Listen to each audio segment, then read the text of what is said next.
Víťazstvo 3-0 proti Rimavskej Sobote. Poprosím o zhodnotenie zápasu.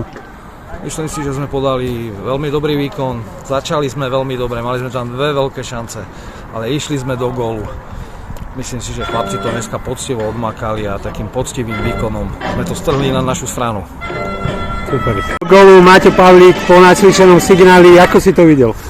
Tak, Robo si ma zavolal a ani som to nejako nečakal a dobre nám to vyšlo. Nezachytili to, dobrý dotyk a padlo to tam, takže som spokojný.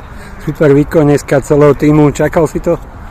Tak, odmakali sme prípravu, chodili sme poctivo a toto je taká tá úroda z tej Samo, ty si nepatríš k takým tradičným strelcom, takže asi ťa to potešilo. Jasné, určite ma to potešilo. Ako si to videl?